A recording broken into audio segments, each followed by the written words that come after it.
Funnier Than Gretzky with Damon and Dan. Damon and Dan. Damon and Dan. Funnier Than Gretzky with Damon and Dan. All right, you're listening to Funnier Than Gretzky with Damon and Dan. I'm Dan Quinn. I'm Damon Schritter. All right, this is a podcast. We're pre-recording this one, I think, for next week. We're saying because some stuff happened. We'll be talking. But we're about recording it right now. It's live for us right now. It is live for us. Pre-recorded for you people, but for us, it's happening in real time now. We don't have a time machine. There's no sort of no tricks on this podcast. No. We're straight up. We're not even going to do a preamble because with us today is a veteran who actually has been studying game film. He listened to his first appearance. He was in the very first. You were in the first 5 episodes. Yeah, it was very early on. He's got his Funnier Than Gretzky jersey on with McEnery on the back. If you don't know who it is yet, it's Jeff McEnery, not Henry McEnery, the older brother of Jeff. And his last name doesn't have a Henry in it. I had to fix that in my phones. It's Henry. It's McEnery. But for all those Twitter followers out there that are trying to look him up. Look up McHenry. Thank you. Are you on the Twitter? I am now. Yeah, it took me forever to get on it, but yeah, I'm finally on it now. Yeah. Do you use it in real time or do you use it in post time? Like, do you real tweet? So? I don't know, kind of like what we're doing right now. Do you write a bunch of tweets and then hold them and then just then hit send, or do you just as you think of stuff send it out, or do you take like a moment to decide whether to send it out into the sphere? Oh yeah. No, I'm very deliberate. It's like my stand up. Okay. Yeah, I write it out like 7 times and all right. And then, do you walk around with it typed up in your pocket for a while and then decide, send, this is the moment? Did you say there was a proper time for tweeting, like 11 a.m. Pacific. Really? It's the most time to tweet. Yeah. Oh, man. Because 2 Eastern is something. This woman who became like a writer on some show by sending out her tweets said that she found that's the best time to do it. Because 2 o'clock is probably the mid-afternoon break for all Easterners or whatever. People have done their work and now they're vegging out in front of their screens at work on Facebook and whatever, reading Twitter. Yeah, pretending they're working until the end of the day. At 11 a.m. they've already done 2 hours of work and they're looking for something to do to take them into the lunch hour. Yeah. So it works out. So yeah. How many times, like if you guys were celebrities, and we all will one day, we're getting there. How many like tweets would you have to like apologize for or take back or per day? if I had more than like, I think I would be like, I'm easing off on the tweets though. Yeah. You have to. I think if you are a celebrity, you have to realize that you have to be very careful of what you say. Yeah. Because you're a politician at that point. Yeah. Like guys that want to be celebrities can say whatever they want because at the very worst it just makes them more famous. But guys that are celebrities, either you're stupid or you like the controversy. Vander Kane just tweeted today. Doing push-ups with cash on his back. Yeah. And again, that's he's got his second one. cash on his back. Yeah. Stacks and stacks. Right when he finally starts playing again, and Winnipeg's about to sort of be like, hey, he wasn't that bad at doing it. And where do you get just stacks of cash like that? Like, who has stacks of American bills just like Vander Kane, we know that for sure. He's a gambler. Yeah. He wins it in Vegas, sticks it in his suitcase, doesn't claim it coming back. Then does push-ups on it. Vander Kane, yeah, what a bum. Cost me 2 hockey pools, that son of a bitch. He's on my banned list. Lifetime ban for him. I'm never picking him in the pool again. Yeah. Mark Savard did that to me. Fool me twice. Yeah. But he was knocked out the year you took him. Yeah. But again, he's got I've never picked him again. That's true. Even though he's still making $4.5 million a year. Yeah. Can you imagine? Yeah, just imagine. That's where the Winnipeg Jets are now. The guy. Could you imagine Dale Howardchuk doing that? Just taking photos with Dale Howardchuk. Well, Phil Housley snapping the shot. Oh no, they got traded for each other. So they never played at the same time. But I could do it with loonies maybe. Yeah. Big stack of my change drawer in the back. That's actually how I work out. That's how I can afford is my change drawer on my back, and I just start doing enough of those bills. Put some coins on your back if you want to impress us. Yeah, no, I'm no fan of the Jets on your back. Yeah. I bet just him and Bufflin Indian leg wrestling after a game for cash. Everybody gathered around. Let's let the 2 kind of half black guys fight. What are they? Sort of black guys? Are they black guys? Yeah. They got black dads or something, right? Yeah. I think Bufflin might be raised by his grandmother. Yeah, but he might be full black. I think. I definitely think full black. I don't know. It's probably one of those full blacks. I'm probably sounding racist as I'm saying this. Key position in the NFL, the full blacks. They block for the running backs. Yeah. Yeah. All right, we made ourselves into a Vander Kane corner. He can reach us. He knows where it is. Sure. I don't think we have that many black listeners. There we go. But they're on Bill Cosby anyhow. We've already covered that. There's bigger fish to fry out there than us in our end. And we didn't tweet this or anything. No. Yeah. So no issues. No. Well, he's also got a couple 100,000 Twitter followers, and we have 330. Yeah. So we're a ways away. At this point, see, we can say things because very worst, we'll just get more famous. And people are like, you guys shouldn't say that. We go, and then we'll like, when everybody knows we are, we'll just go, oh, sorry. Yeah. And then we're still at any press is good press. We're not losing Twitter followers because of dumb shit we said. Yeah, we're looking for some controversy. So since we last saw you, you were third place on American Idol. How about singing us a tune? What's this reference to? Or you just nothing. Things up? A scene of Jeff will sing. We all know we saw him sing Over the Rainbow. Somewhere over the rainbow and break a lot of hearts. We just thought we'd maybe get you to do it here on air.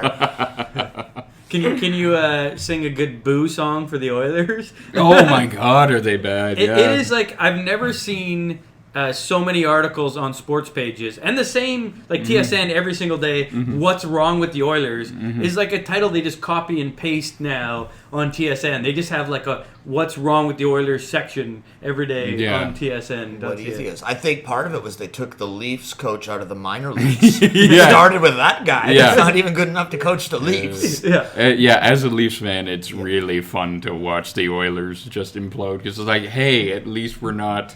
Well, and there were so many people that were pissed that Dallas Eakins wasn't the head coach in Toronto when they took him. He should be. He's taken this Marlies team and made him pretty decent. Yeah, they didn't made him pretty decent, and then it's like us when we have bad sets and then we go to an open mic and we're like, oh, okay, it's not that bad. I still had jokes in mind. Exactly. I still was putting some shots on net. I was just out there just saying facts. Yeah, I didn't finish -8 on the night for no effort. The worst comedian I've ever seen in a night like that, and I won't say his name, but it was the worst thing I've ever seen, is he just got on stage and actually read facts. He was like, and he wasn't reading, he was hosting the night, he would be like, in the States, they have the Republican Party, and they're the right-wing party, and the Democratic Party, and they're the left-wing party. Oh, I guess you're not into politics. He just said facts, and it was like, read a book, people! Do you want to hear a story about, Dan, when I started out, before I really liked you, and you were a bit of a dick to us when we began. Do you remember you wanted to... I don't think I was a dick. Pete Johansson was a dick. Oh, Pete wasn't here. Oh, okay. Pete was... I wanted to fight Pete about a year later. It comes about a year later. But we're brand new, but you've already been in it for a while. Yeah. So you like to sometimes tell us how things work. You probably don't even remember this, but you went out to the Urban Well and had this set where it didn't really work. And then afterwards, you came up and told us, do you know what that exercise was? And we said, no, what? That was learning to work in silence. And then you walked off. And it was like, because his jokes didn't work. Well, it was kind of, when you came over to give us some, you were But I wasn't doing my set, though. I was doing an impression of somebody else doing my set. Maybe. I can't remember. But it was a joke set. We didn't know. I didn't know you well enough to know what you were doing. I just thought this was your set for the night. But then you came up and gave us that lecture afterwards. Doing as if Jake Johansson that did my set that night. Is that what you did? You came over and told myself and Mark Pooley and Brad Brake and Vic Lapucci. That was good. Do you guys know what that exercise was? No, sir. Working in silence. And off you went. I nailed it. I nailed it. Nobody knew who Jake Johansson was a big problem on the stage. Johansson? No, he wasn't famous enough. I thought he would be famous enough that people would know. But no, the Urban Well crowd was not hip to Jake Johansson at all. Yeah. He's one of my favorite comics. I like Jake. He's hilarious. Storytelling guy, right? Yeah. Very good at doing one bit for the entire, you do Letterman and do one bit for 5 minutes. For 5 minutes. It was great.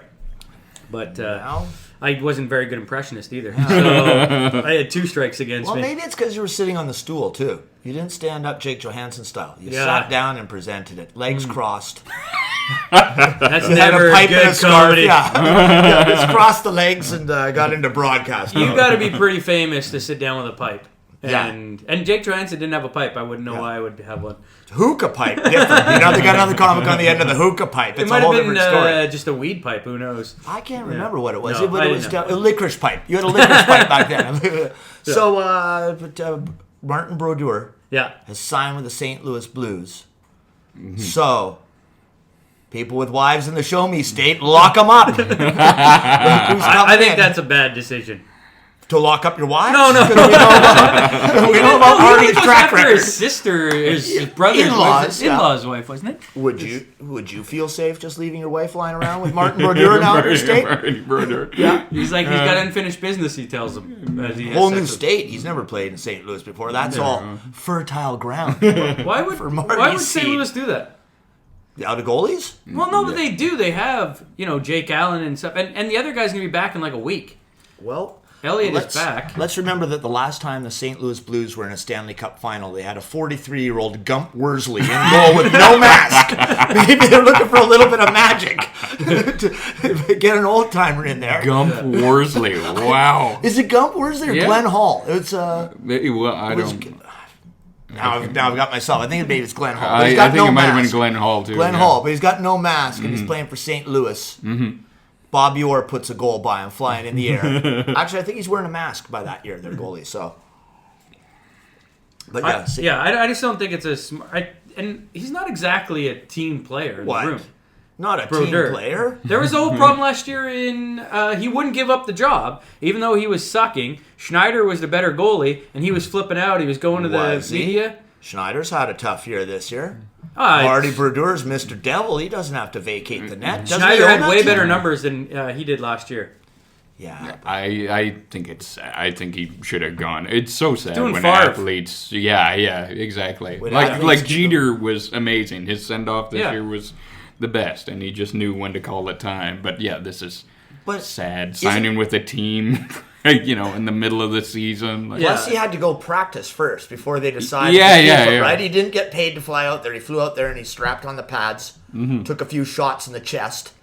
Do Hasek thing. Isn't Hasek retired and he's like playing with his dogs and stuff and he doesn't want anything to do with the game? Hasek retired, but then he got kicked out of the roller hockey game for biting a guy or something. Remember? He got kicked out of play roller hockey? But Hasek decided to play forward. He thought he'd be a goal scorer in the roller hockey league and it didn't work out. So he got banned from roller hockey. So he came back to the show for another 2 seasons, tended the pipes for Detroit and wound up riding the bench when they won the cup. But he got a cup, right, as a backup goalie.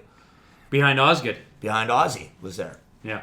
Yeah, I don't know why guys don't just drop down like and just dominate in like a beer like Paul Spaljerek did that with the Jays. He got cut from the Jays, so he joined the Toronto Maple Leafs at like Christie Pitts. And and he played for like the Toronto Maple Leafs for like Spaljerek. Yeah, Paul Spaljerek used to be a reliever, and then he just dominated these. Well, his first game with the Jays, he was awesome. Yeah, and then he never played good again after that. The first game, he was like, it was a Canadian pitcher. Yeah. And then, So, the Toronto Maple Leafs are what, like a baseball team? Yeah, they're like... Because people right now are thinking he started playing for the Maple Leafs. No.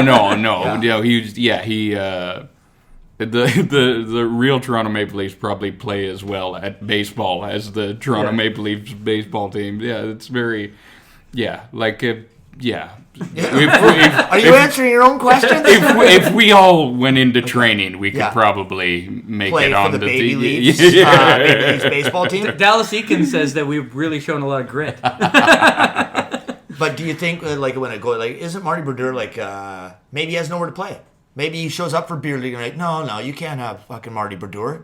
Yeah, he could go play, that's true. Yeah, he could go play in the Allen Cup, maybe that minor league one that Fleury and them played in, and Gino won for the you can go play in that. But go to Sweden. You go to Sweden. Not only that, the New Jersey Devils brought Scott Gomez back to complete the old timers lineup. I can't believe Scott Gomez is back. He wasn't good when he was playing, much less he hasn't been good in so long. But maybe he's hoping that old Jersey bug put the jersey on. Well, Scott Gomez not only showed up, but now Michael Ryder's a scratch and he's upset. Imagine you're told you're sitting on the pine because Scotty Gomez is back racing him up tonight. He just flew in from Alaska. You're going to have a seat. Scotty Gomez says he's still got it. We're putting him on a line with Martin Havlat.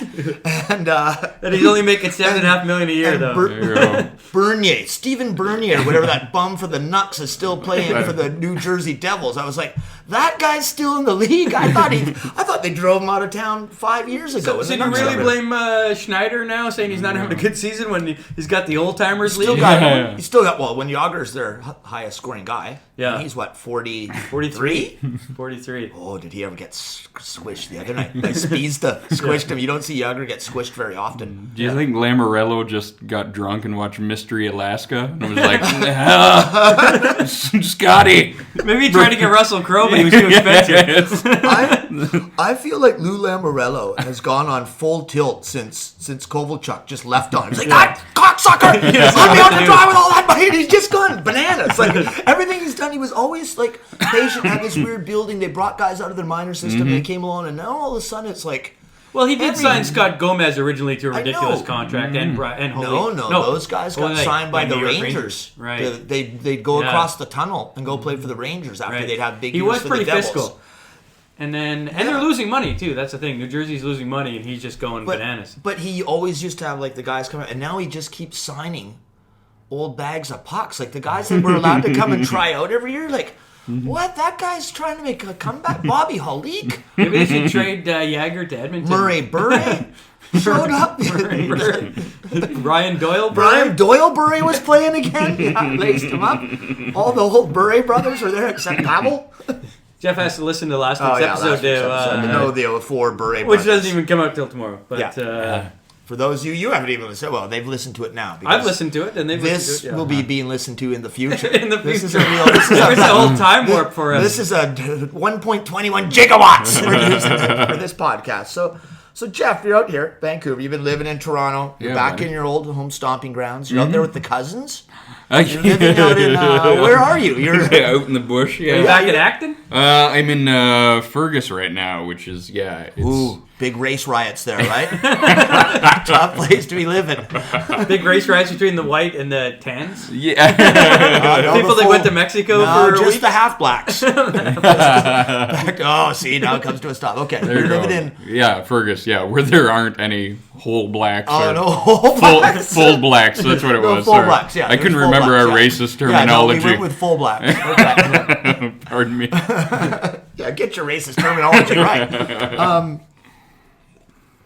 Fergus is what, halfway between Acton, or is this where all the cousins are? Because you have these funny stories, you and the cousins of yeah. What they you mean dark time? What was it when they drink? Like, I was the one time I was bored, so I went to like a family event and it was like I just said all I'm gonna do today is just tweet quotes from my cousins and their friends, and one of them was like, we're on the way up there. My cousin was like, oh, fuck, we're making really good time, bud. We'll probably be there before dark time. And I was like, you mean nighttime? Yeah. And how many have you got? You got like a whole swack of them? There's... Like more than 5? Yeah, okay. But there's only like a few I keep in touch with. Like the 2 of them are strippers, I know that. Male or female? Are they female? Female strippers. Okay. Are they kind of the pride of the family? They're doing well. I think or probably actually I shouldn't say are strippers. I think one of them's a former stripper, and I think the other one is still in the game. But I don't know. I think they're doing well. Yeah, they look nice. The strippers this weekend were pretty happy when Grey Cup was in, because a lot of Grey Cup fans were pretty excited to see the Vancouver strippers. Yeah, they were down at number 5 Orange and such, right? Yeah. There was Lemos out front of there for the first time since Slippery When Wet was made. Bon Jovi was in there recording back in wherever the 80s were. Using it as a tax write-off. Yes, as a tax write-off. He's just writing his lyrics in the front row at the number 5 Orange. 8 Ball just on his last CD, just piled on there. And now he's Ron Duguay's also his lookalike on tour, right? He stands in for him. We saw that last week too. Did you see that you watched SportsCenter? They had that Grey Cup celebration, and they just pulled up in They pulled up in a bus in a parking lot somewhere, and there's like 38 fans. They thought it was going to be a big celebration, so they pull up expecting... Like the bus is the celebrate. Like they come off the bus. Going Like the Huffnagel, the coach, he like comes off with like the broken cup. The cup that they super glued back together. And so he comes off with the cup. There's only 38 people at the bar. There's no airport. It's not like no parade route. Just no. It was literally like a parking lot that a bus pulled up into. And it was actually right next door to where One Direction tickets were going on sale, and they saw a group of people, so they pulled in. And they're like, woo! It's our fans. What? Who are these people? The funniest thing was all of them going like, this is a dream come true. And I was like, how many of these guys? Yeah. How long was this dream? Ever since somebody called and said, you want to play in Calgary? And they went, where the fuck is Calgary? Ever since that moment. You know, all of your friends in East Texas still think you're a bust. Yeah, in East Texas. I'm not even... No, we didn't watch. Houston was playing on Sunday. How did you guys do? You won. Okay, cool. What is that? What do you play for now? No, that's it. Oh, all right. Good for you, man. You coming back at Christmas? What's going on? They had the game of who'd the Lions play in the first round? Montreal Alouettes or something. They cut to some buddy's hometown. Like say it was the quarterback of whatever. It's supposed to be his hometown, so it's got his family. Yeah. And they're at the table, and there's like the four of them. And it shows them jumping and cheering. He does it, and then it's just like. There's a couple of guys playing pool in the background. Like 4 other people kind of half watching the game, but it's like family headquarters, and that's it. It's like his family, and they can't even and it looks like they're in like a brass duck or an old kind of whatever. I don't know, one of those stupid Irish type fake bars that. Or maybe the Rod and Gun type bar. not like greasy like Parksville Rod and Gun that we like. Jeff enjoyed that. I've been to the Rod and Gun myself. Yeah. There was the Rod and Gun had this band on that they thought they were playing to Rogers Arena. It was so loud, and there was only like 15 people in there, and you were like sitting like this, just screaming at each other, and they're just like cranked. And I was like, can somebody just tell them there's 15 people here? Like, turn it down a little bit. We were just there, I don't know, a couple of weeks ago for the show, and where was it? It might have been anyhow, we were in there, and the band was playing, and the guy was singing, so they were so bad, that's when I was like, man, so Bon Jovi really can hit some notes. Like, you heard them trying to do like a Bon Jovi tune and just slaughtering it. You're like, I didn't think it was that hard to sing. Like, I always thought Bon Jovi was a no-talent hack, but no, these guys can't hit like... They're the ones that went back, and they're like, well, at least Oh yeah, Jeff could probably hit it. He was on American Idol.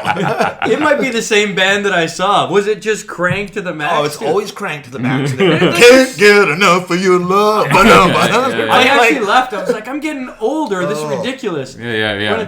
Why do they need it that loud for 15 people? Oh, we got drunk and buzzed the RCMP station, everything. Yeah. Driving by full speed. You buzzed the RCMP station. I like Tom Cruise and Top Gun. What's going on? Sort of. Yeah. We loaded up. We did a little drinking and driving that night, just the old Parksville days. Yeah. Drove right by the cop station, loaded, and yelled at him. With that mustache, you're getting arrested for sure. I didn't have the stash then. This is last year. This is almost 2 years ago. Yeah. We went by. Yeah. He gave him the old suck on that, coppers or whatever. I like how you we went drinking and driving past the Parksville police station, and in your mind you compared yourself to Tom Cruise. he compared it to Tom Cruise. Oh no, you called it a drive-by. Yeah, little Tom Cruise. Little Tom Cruise. Pretty. Only Tom Cruise can pull off something that cool. But not getting drunk in your hometown. I got all the right stuff. Is that his the right moves? What was his thing? All the right moves was also him, but that was when he was a football player. Yeah, and then they went and trashed the coach's lawn. I did the same thing. Drove by the police station and yelled at him, and we did. I think I had Sam and Jeff in the car. What are you doing? I'm like, don't worry. Was that when the show sold out in 2 days? No, that was the one we did a show at the golf course. Oh, at the golf course. Yeah, that And was we a good came show, down. Yeah, we had a fun time. Then we went for some drinks at the Rod and Gun. I wasn't like totally low, but we had some drinks and we're like, "Were you a cowboy?" I'm like, "It's Parksville. Everybody drinks and drives." We're back in the old town. Like, what? So we go right by the cop station. Like, you sure? You can yell at me, but watch this, right? So, I would love to see you get arrested because it's like that's 20 some years ago that you were in Parksville and now you're still. you like know, Mr. Boyd, the principal, still there. Just getting arrested. Cop is like, "Man, I'm from Ontario. I've been here 3 years. What the hell are you doing?" No, we were out the Rod and Gun and we got a little wild. Loaded old Goose and Iceman in the car. We took her back to Auntie Brenda and Uncle Rob's basement. Called it a night. Were you playing Danger Zone as you went by? We should have, but we stayed in the place and like Jeff and I were just kind of like before the show, we're like, okay, no, we got the show tonight. We're kind of taking it easy. And my Uncle Rob comes downstairs. The way you do, he's like, "You know what I'm doing, Dave." He showed up with like a case of cocaine and a joint. Yeah, and he him did. And Sam just hit it. No, Sam started getting loaded and smoking joints before the show.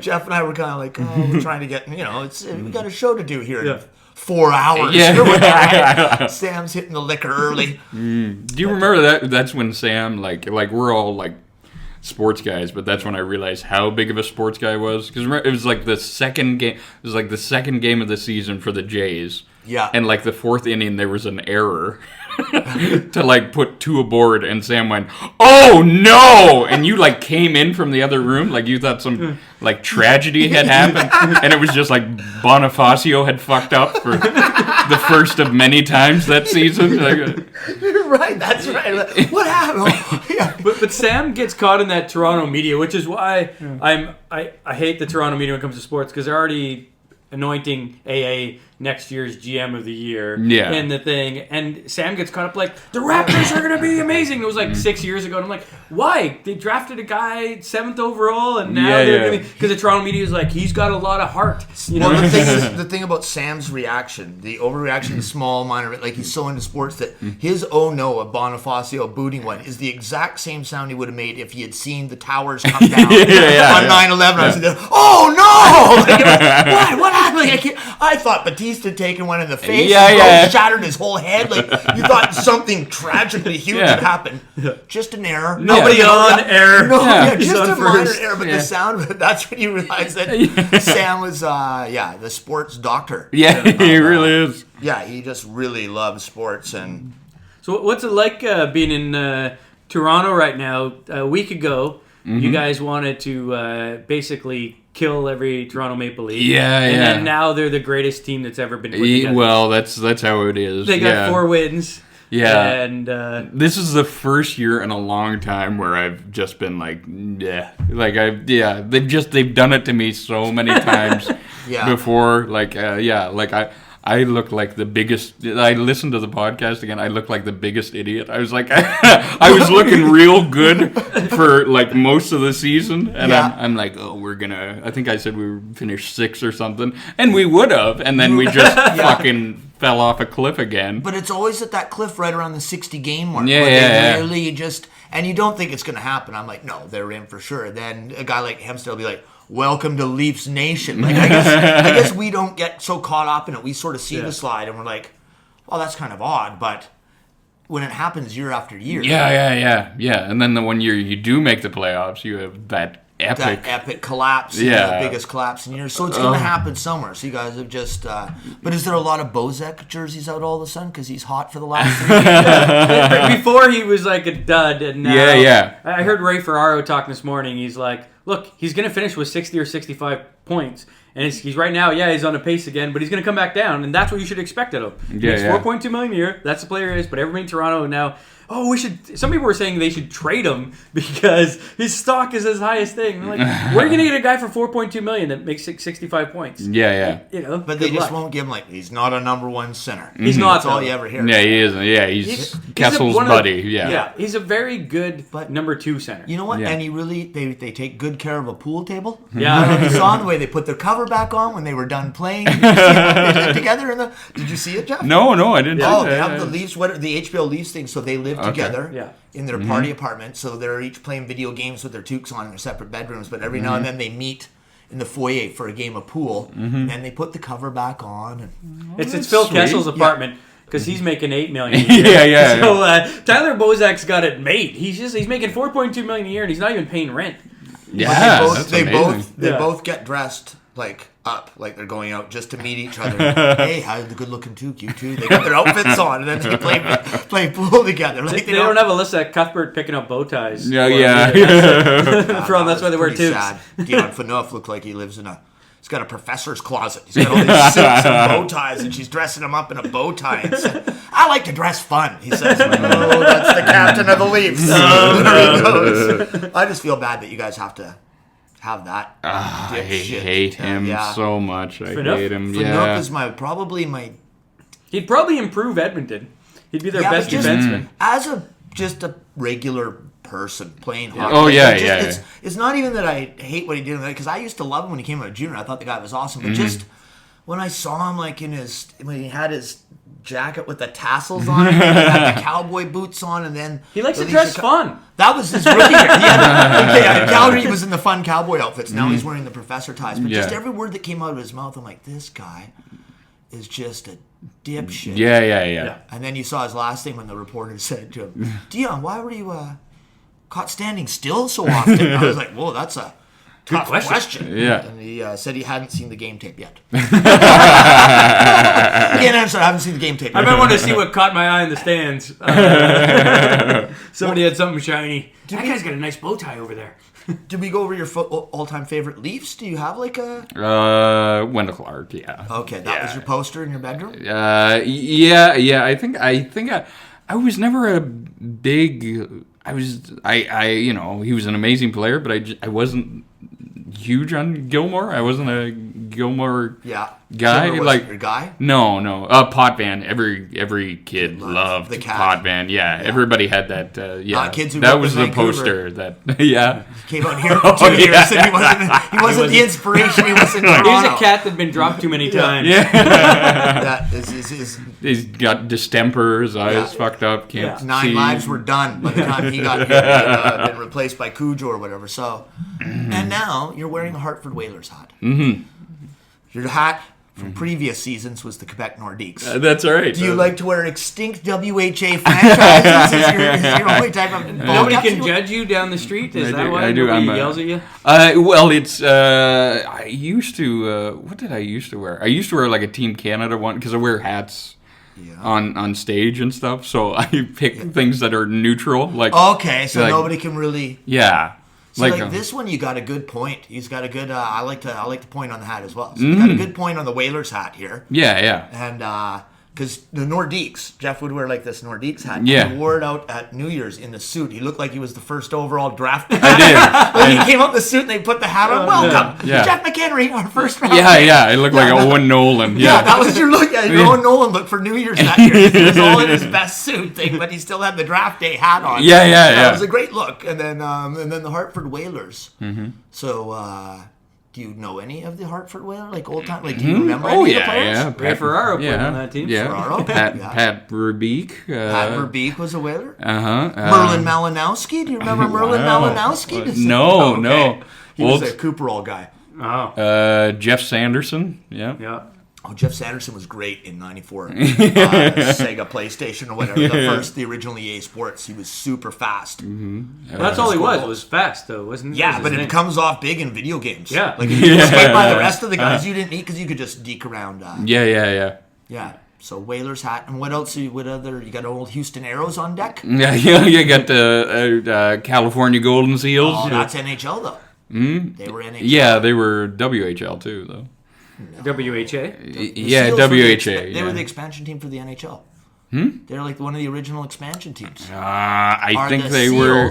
I think they were They come in WHA first. and then they turned into the Cleveland Barons, and then they merged with the North Stars. Did they? Yeah. All right. I'm gonna go with that. All right. The WHA ones were. Because if Damon doesn't know, he'll just make it up and say it with confidence. So They do have that ability. Yeah. Make it up and say it with confidence, but. What do we got here, Dan? And I happened to put up a picture of Guy Lafleur last week for the podcast. And the Cleveland Barons were in the background, which shocked me. There's rarely any footage of that. The Seals were one of 6 teams added to the league as part of the 1967 NHL expansion. You got me. Based in $8. Oakland. They were also the Oakland Yeah, they were never successful at the gate, surprisingly. Eventually moved to Cleveland and become the Cleveland Barons in 1976. You got me. The Guns sold them and merged, became the North Stars, and then the owners of that team bought the San Jose Sharks. Yeah. And they're trying to squelch the Western League's threat to turn into a major league. So they were against the WHA. Oh, so the San Francisco Seals were one such team from the WHL. Oh, you were half right. Yeah. Seals, San Francisco Seals, not the Golden Seals, right. the Oakland Golden, California Golden Seals. So they also wore white skates, apparently. So they were the San Francisco Seals, and then they moved them from San Francisco to Oakland, and then that's when they renamed them the California Seals. Then they became they were added as part of the NHL. So WHL, Western Hockey League. So before they even have the WH. Yeah, so it's called that's the WHL was the Western World Hockey Association, which is what the Oilers came from. Yeah. And so I guess the WHL before that's where the current Canucks played or whatever, right? Yeah, I don't know. Yeah, there was some sort of old time. I think Don Cherry spent a little time. I think Don Cherry played a year in Vancouver. He did play, a year in Vancouver. Yeah.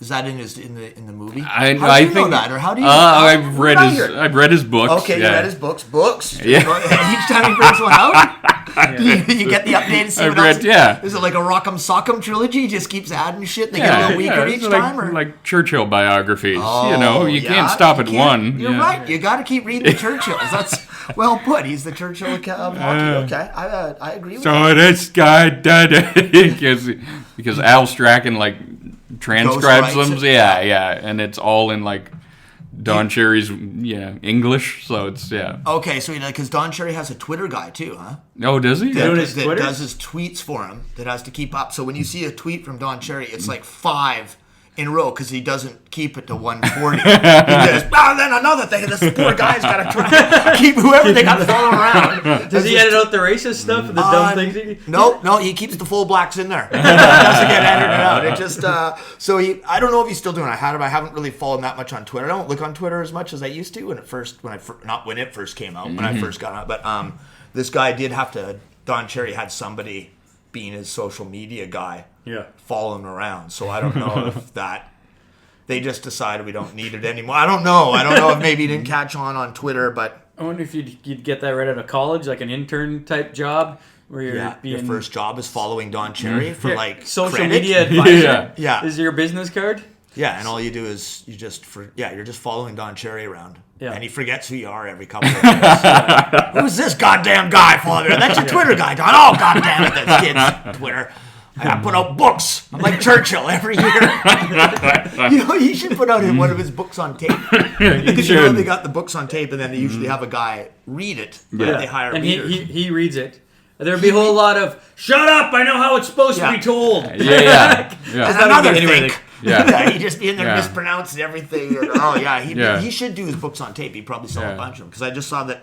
This is off topic. That Martin Short has his book, and he did the reading on tape. Yeah. Right? So you'll get to hear him do all the characters or whatever. If you're looking for Christmas gifts out there, kids. Do you Martin Short on tape? What is it called? No, whatever his book is. I think it's, I don't know. What was his Ed Grimley catchphrase? Oh, I don't know.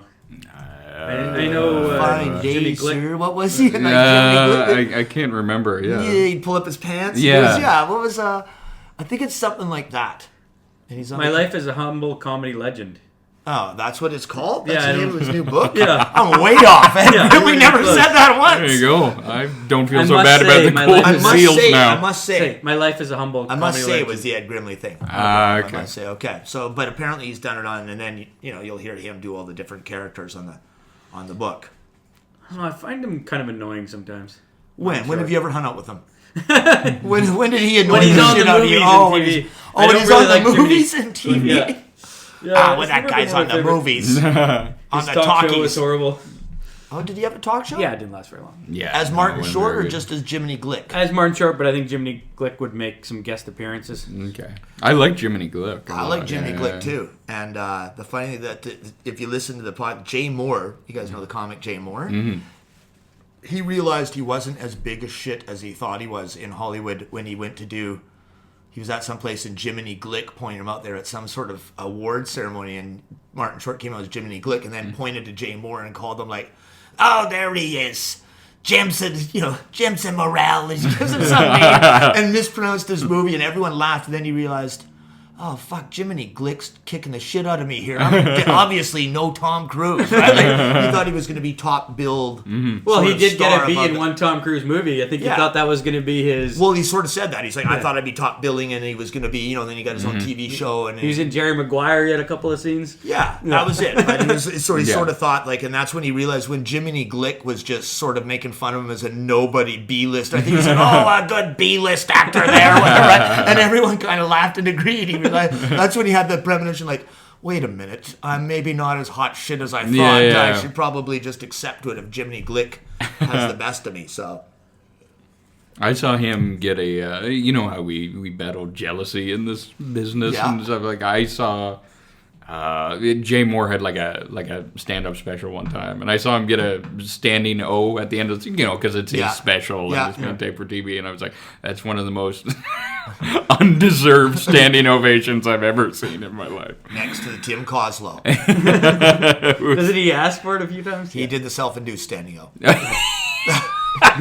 actually went and grabbed people and said, no, he said after the fourth night that we were together, he said, I don't know what's up, Damon. I just met this guy. Usually I get a standing O after every show. And then that night after the show ended in a couple of he's like, if you want to, some more people really, you got to get off your asses and show it.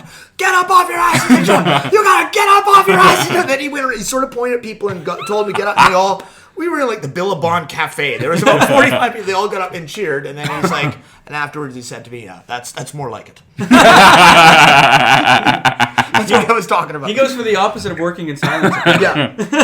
Yeah, he doesn't like those silent moments. So Jay Moore got his standing O because they had to, and it was taped for TV or a CD. Oh, it was like a Comedy Central special. Okay. And he ended on like a cheesy Buddy Hackett was on Action. That was his show. And Buddy Hackett. So he's like he ended on something like Buddy Hackett told me one time like, life is amazing, or something, a teary moment. Yeah, some stupid. But he nailed the Buddy Hackett because he nailed his Buddy Hackett impression. He got that one down. And then he's thank you so much, and I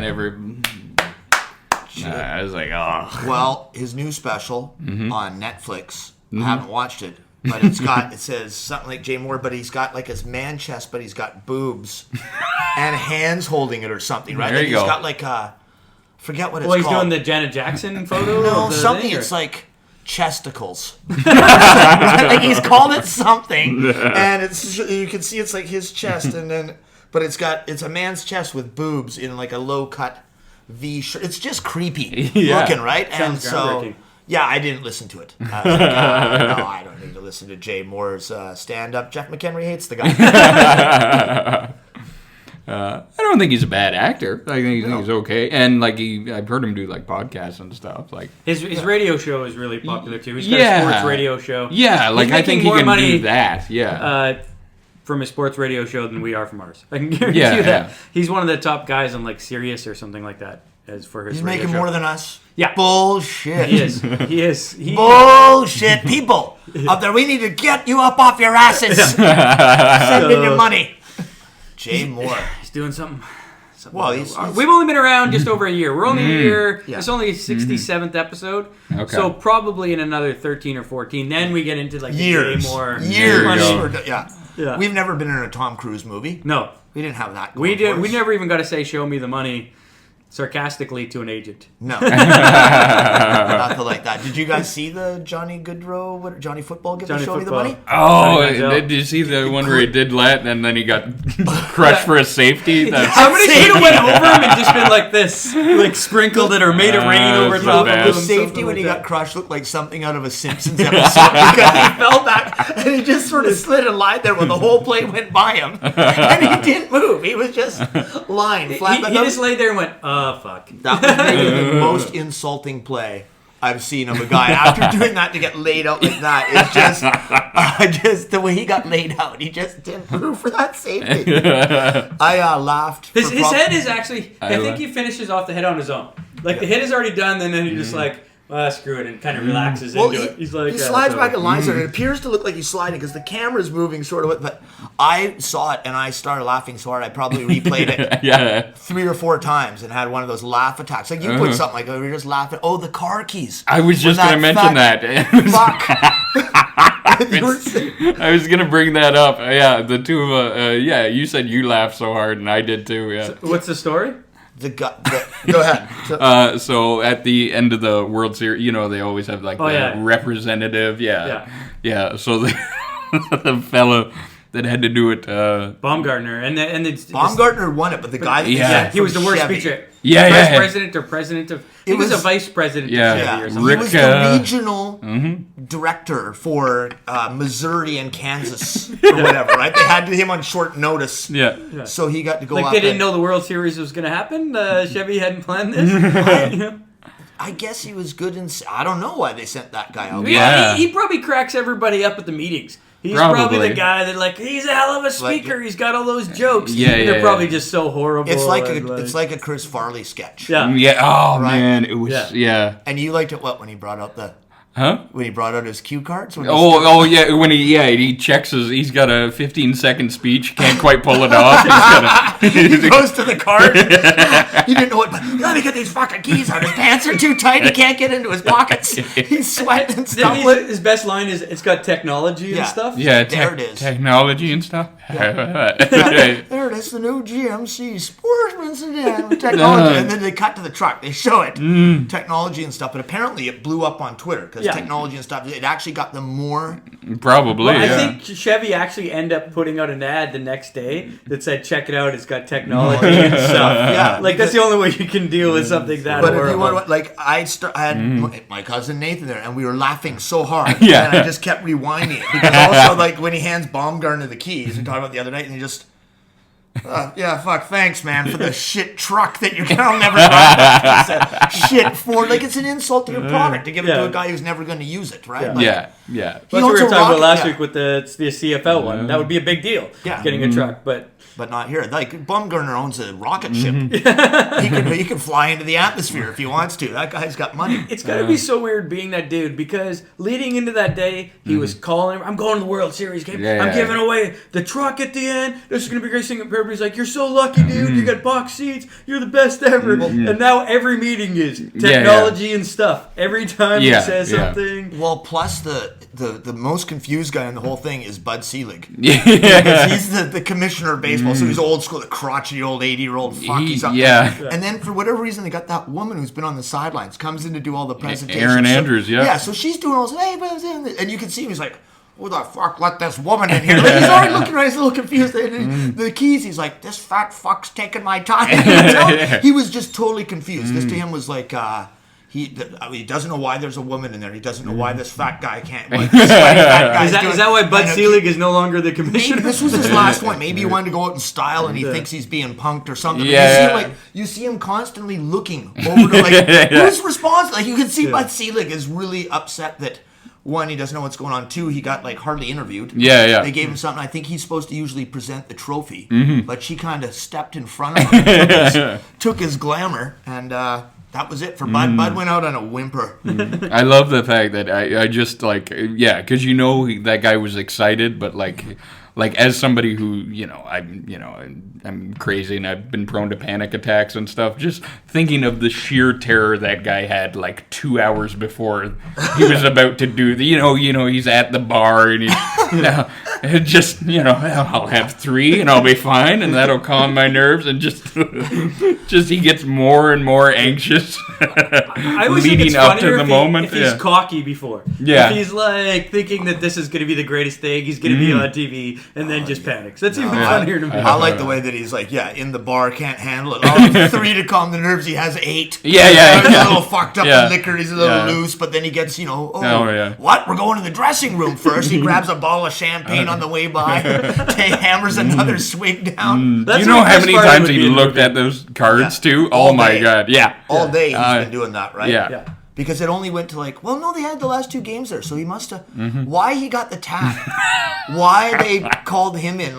Because they introduced him. He's I think he's hilarious at the meetings. It's like there's a comic in town who's horrible, who used to be a corporate guy, and he always tells me how everybody would work, but you should be a comedian, you should be a comedian. And then I'm like, nothing you've said ever is funny. Ever. Like, how unfunny is it to be in an office every day when you're the funniest guy? Yeah. And that's probably what it is. At Chevy, he probably has some jokes he's memorized. Some are probably racist and off color. And they were like, he's got the funniest things. He's hilarious. Yeah. He's like Blue. He's like, well, that's who. Yeah, that's what you're talking about. Yeah. That Blue, funny didn't want part. to He's the mention funniest guy names. there, and then he comes down, but he's got jokes Yeah. in his pocket. So Yeah.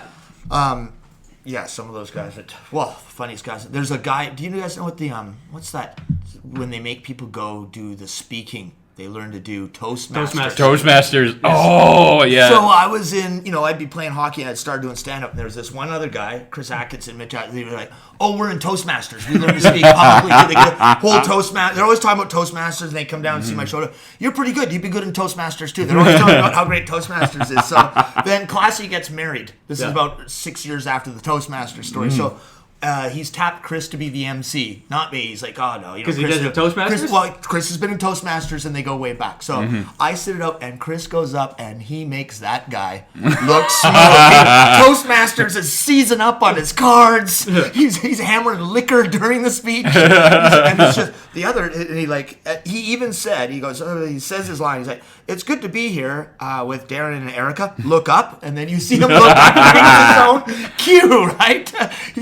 So like, what do you do? So he had written "look up" in parts of it, so he'd remember to look up. But he was so nervous, he said his movement clause instead of just looking up. He read his directional part, and he should have put it in parentheses. He didn't have that down, but parentheses, look up.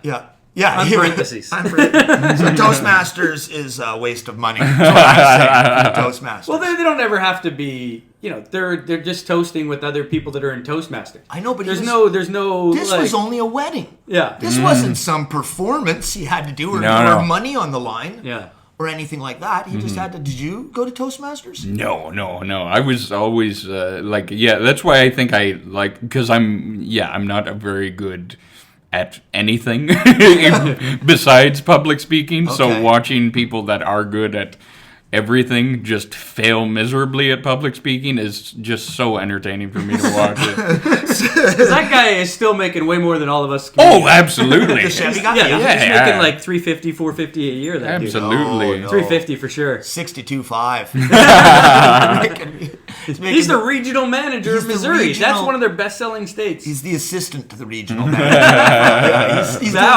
He's doing something out there. But so you like to see when an athlete just comes in and seizes up, or a guy that you would like to see Branson, that guy who's flying around in jets and the balloons, owns Virgin Records. Yeah, you like to see him just step in just mumble his way through commencement ceremony. Do you have any of these you watch for fun around the house? Do you have a hits tape of put on the Branson when he fucks up his speech with the Queen? Do you have anything like that? Gretzky crying? How often does that come into your Yeah. Or just oh man, anytime, because we're kind of in the same arena, but it's still different. So whenever you give an actor an open mic at an award show, it's phenomenal. Yeah, it's just because they. Yeah, it's wow. Yeah, you are really good when people write stuff for you because your own thoughts are. And you really see how involved they are. McConaughey labeled himself as his own hero. 10 years into I can never live up to myself because I'm my own hero. And I'm I like McConaughey. I thought he was Mr. Cool Smooth until then. I'm all of a sudden he was praising Jesus and he was his own hero. I'm oh fuck, somebody get that guy out of the James Bond tux. That's the thing, is not one person around him was I don't think that's a good speech, because hopefully he ran it by one friend. And nobody just stood up and went, what if it's what if it was when he had a bad set and afterwards at the awards party nobody came up to him and said good speech. They were just they just said nothing. They just left him over there by just over there by the chip dip having three on his own, him and the fat fuck from that Chevy commercial hanging out together.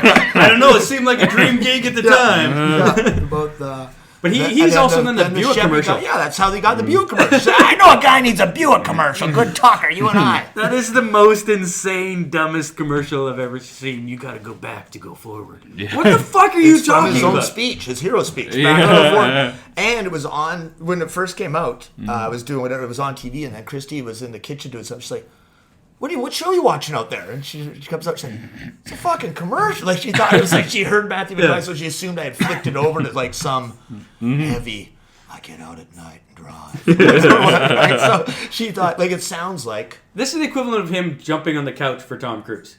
No, but he's not batshit crazy. He is batshit crazy. Yeah. He's batshit crazy. Yeah. Like, there's no getting around it. He's just not just Tom Cruise jumping up on the couch. He just has better movies going on right now. Mm-hmm. But they don't just let him out without his publicist. Well, the problem with Tom Cruise was that it was his sister was his publicist at the time, and she was also a Scientologist and all those things. So everything was compounding. Where she would be like, they'd be like, "Oh, what about when Tom Cruise says this? Do you really want to print that?" And be like, "Yeah, that's exactly what we want to say." Oh, okay. You know. So then he had to fire his sister and be like, "Okay, I guess you can't be my publicist because people don't really need to know our thoughts." Okay. Yeah. Well, like Jose Canseco needs one of those people. Have you seen him on Twitter? He's trying to sell his finger. Shot his finger off cleaning his gun, and now he's trying to sell it. Trying to sell it. Yeah, wow. He's trying to sell his finger on eBay. But he's running into some traffic. The Burt Reynolds memorabilia collection's up as well, right? Burt's gone broke, so That's a tough one. He's got his Trans Am and a couple of mustache paintings up. So he's got I don't know if it's his middle finger because it showed him bandaged up, and his wife is like, even without his fingers, my honey. Like, yeah, his finger. He said that it fell off while he was playing poker. They sewed it back on, but it smelt funny and didn't feel right, and then it fell off. So now he's auctioning it. You can get a Jose. A lot of people have lost fingers playing poker. Yeah. They don't fall off, though. Kevin Fox has come close on a number of things. So that's it. So, yeah, you can buy Jose Canseco's finger. Right? I don't know if it's in a jar of formaldehyde or if it's just wrapped. I don't know if it comes with I don't know if it comes with his World Series ring attached. Yeah. Plus shipping and handling. Plus shipping and handling, yep. Do you autograph it?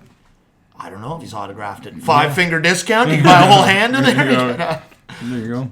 Yeah, he's you gotta get it appraised, make sure it's his. Apparently, he tried to do it, and then they told him you can't just be selling body parts or something on eBay. Like, I think he's had to go through a private broker. Yeah, over the internet. Yeah, over the internet. Yeah, because then people would just be hawking kidneys and stuff. Right? Yeah, you could just gut your friend. Throw his innards up on eBay for a little cash on the side if you're tight. So originally it fell off while he apparently shot himself while cleaning his gun. Yeah, he blew and then his he finger taped it back on. I don't know what he did went after to the that. hospital, he said, but they didn't put it on right. He said it smelt bad, and then it fell off while playing poker. So he said the bone, he said it was just kind of hanging there. No, so his finger is not up for sale. That was just him trying to be funny on Twitter. Oh, okay.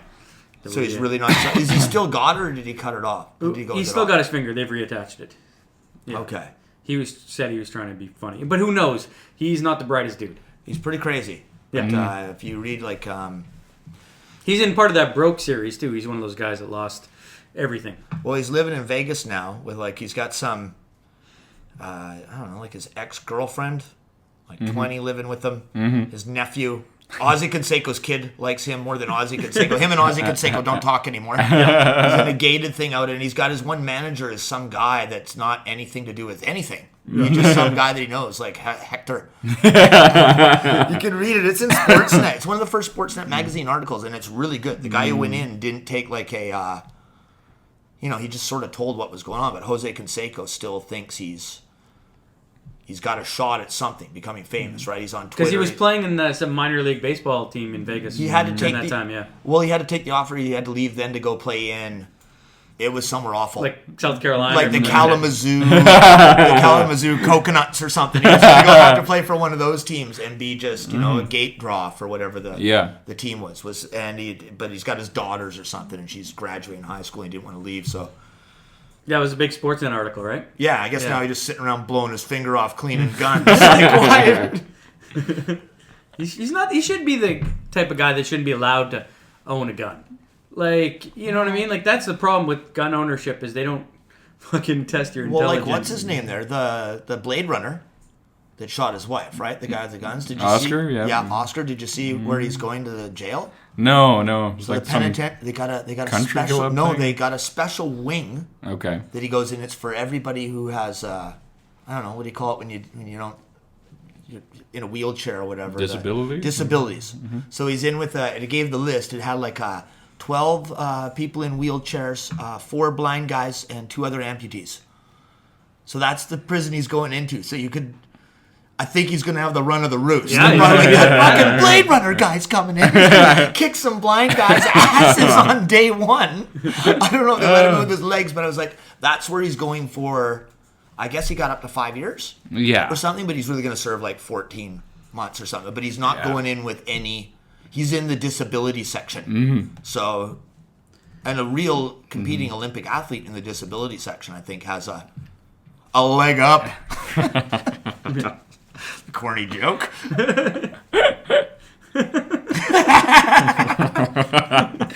We always get a little silly at the 58-minute mark. Is that all he's getting is 14 months? So 5 years. Think that's Imagine shooting your wife and getting 14 months in jail. He gets like 5. I think he got 5 years less of something time served where because he was already in there, and then right. You can get out. The earliest you can get out is 14 months or something. And of course, they're like, well, how much bad behavior can you get in the disability ward? Did they give him his legs in there? I don't know if he gets his blade legs or not. Like, probably not. He probably can't come in with 2 blades for legs. He's probably got... Because those could be turned into shanks for sure. Probably. He's probably got just a skateboard. Probably like Eddie Murphy in Trading Places. They got him on one of those little board things to pull himself around, I'm guessing. Send your letters to. We need some letters. Yeah, we need some letters. Yeah. All right. Well, maybe we should wrap it up on the Blade Runner. Well, we are at the hour mark. Jeff, you got anything else to add here? Anyway. I don't know. Just a murderous man. Just in the lower part of his body is a skateboard. I don't know if I can top that. Wheeling around a handicapped prison. I don't know. A hell of a visual to go out on. That's Damon's next comedy he's writing. Right there. Man on a skateboard. Half man. No, what do you call that? What's that guy? Like a minotaur. What's the guy that's like half man, half bull? I don't know. A minotaur is like... He's that's got a bull horse. Horse head? What's the guy like... they got a name for it. Oh, no, that's... I think that is minotaur. Minotaur is... Yeah. Okay. Yeah, so there's got to be a name, a play on the skateboard guy. Man, half man, half skateboard. What's the other one? The half man, half horse. What's one's that? got a horse head, like he's a one's horse body. Yeah.